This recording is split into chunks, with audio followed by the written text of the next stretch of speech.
Kasuotan. Ang mga damit ay pangunahing pangangailangan din ng pamilya. Ang mga ito ay nagbibigay ng proteksyon sa katawan. Dapat ibagay ang kasuotan sa panahon at sa okasyon o lugar na pupuntahan. Pag-aaralan natin ngayon ang mga kasuotang nababagay sa iba't ibang panahon at lugar. May iba't ibang kasuotan na nararapat sa panahon. May mga kasuotan na pantag-init, pantaglamig, at pantagulan. Narito ang mga kasuotang pantag-init.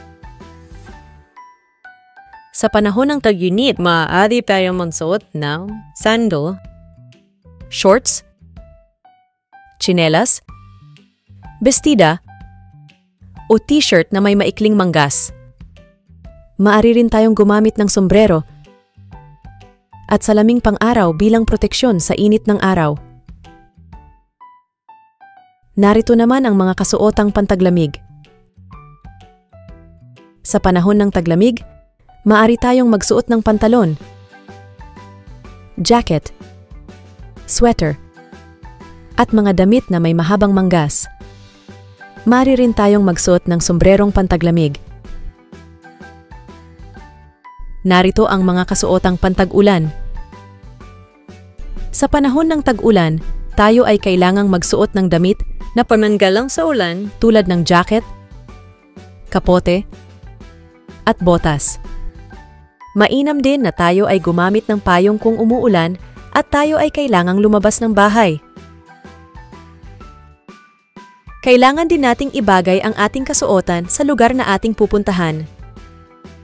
Mayroon tayong mga kasuotan na pampasok at mayroon din naman na mga kasuotan na pambahay. Ang mga kasuotang pampasok ang ginagamit natin sa tuwing tayo ay papasok sa paaralan. Ang tawag sa mga kasuotang pampasok ay uniporme. Ang mga kasuotang pambahay ay ang mga damit na sinusuot natin habang tayo ay nasa loob ng ating tahanan.